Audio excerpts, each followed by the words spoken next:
Good morning friends. मैं class 9th का chapter 1 का बेसिक लेके आया हूं। इसमें मैं आपको सिखाऊंगा परिमेय संख्या, रेशनल नंबर और अपरिमेय संख्या, इरेशनल नंबर। अब इसमें आपको जो है परिमेय संख्या किसको कहते हैं, अपरिमेय संख्या किसे कहते हैं।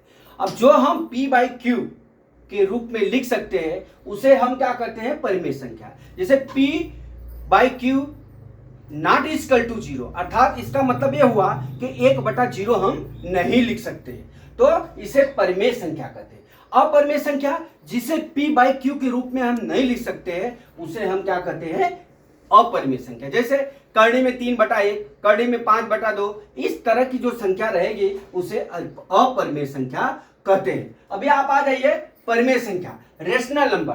अर्थात हमने आपको क्या बताया, पहला है परिमेय संख्या। पहला क्या है, परिमेय संख्या।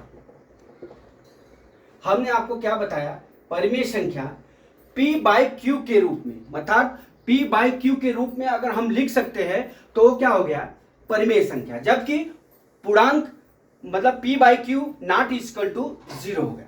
अब यहां पे आप देख लीजिए परिमेय संख्या, जैसे आपको बता रहा हूं, जो p इस तरह से लिखेंगे, p by q not equal to 0, अर्थात इसका क्या हो गया मान, अर्थात हम 1/0 नहीं लिख सकते हैं कभी भी। 1/0 जो होगा वो परिमेय संख्या नहीं होगी। पहला तो दिमाग में ये ज्ञान कर लेना, परिमेय संख्या क्या होती है। जैसे मान लीजिए 0 हो गया, यहां पे क्या हो गया 1 2 3 4 इंफिनिटिव, ये संख्या हो गई। फिर यहां पे क्या हो गया 1 2 -3 -4 -5। अब मान लीजिए ये संख्याएं हैं, ये संख्याएं, यहां पे क्या हो जाएगा डैश इंफिनिटिव। अब ये संख्या में है, अब हम परिमेय संख्या किसे कहते हैं। अब जैसे मान लीजिए हम अब यहां पे 1/2 3/4 5/6, अब इस तरह से ये परिमेय संख्या हो गई। अभी -1/-2 -3/-4 बराबर। अभी हो सकता है दूसरा -25/-26।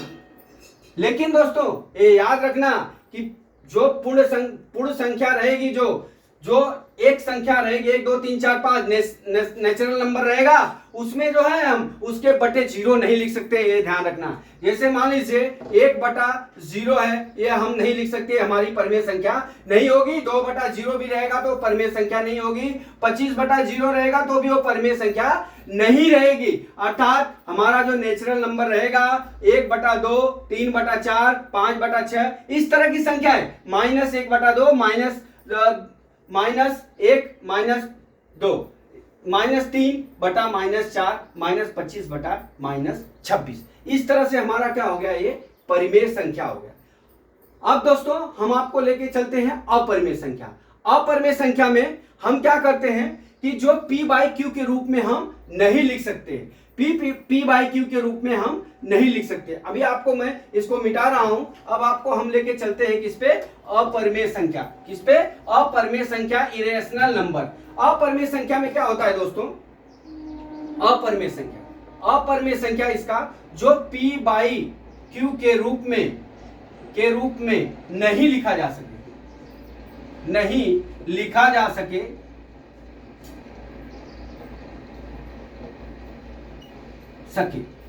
जो p बाई अपरिमेय संख्या जो p बाई क्यू के रूप में नहीं लिखा जा सके, तो हम उसे क्या कहते हैं कि हम इसको कैसे हल करते हैं, p बाई क्यू के रूप में। अर्थात जैसे अपना करड़ी में 2/1, करड़ी में 5/2, करड़ी में 7/3, करड़ी में 11/2, ये क्या हो गया। अब हम इसको p बाई क्यू के रूप में नहीं लिख सकते हैं, क्योंकि ये जो 2 है नेचुरल नंबर है, ये क्या हो गया, अपरिमेय संख्या हो गई। तो हम p बाई क्यू के रूप में नहीं लिख सकते हैं, इसे ही हम क्या कहते हैं, अपरिमेय संख्या। किसी अपरिमेय संख्या का जोड़ और घटाव या गुणा ही अपरिमेय संख्या ही होगी। जैसे मान लीजिए यहाँ पे हम 3 का गुणा कर देंगे तो भी 3 करड़ी में 2/1 ही आएगा। अगर यहाँ पे हम 5 का गुणा करते हैं तो 5 करड़ी में 5/2 ही आएगा। अर्थात अपरिमेय संख्याओं का जोड़ या घटाव क्या होता है, अपरिमेय संख्या होगा। अर्थात अपरिमेय संख्या जो हम p बाई क्यू के रूप में नहीं लिख सकते, अर्थात हम ये और परिमेय संख्या जो हम p बाई क्यू के रूप में लिख सकते हैं। तो दोस्तों हम ये आशा करता हूं कि आपको ये जो परिमेय संख्या अपरिमेय संख्या, परिमेय संख्या मतलब रेशनल नंबर, अपरिमेय संख्या मतलब इरेशनल नंबर, तो दोस्तों मैं ये आशा करता हूं कि बेसिक आपको परिमेय संख्या अपरिमेय संख्या समझ में आ गया होगा, तभी आगे चैप्टर का सवाल लगेगा। तो दोस्तों ये आप बेसिक पहले तैयार कर लेना, फिर 9 चैप्टर लगाना। तो दोस्तों जय मां सरस्वती, जय भारत माता, जय जवान, जय किसान।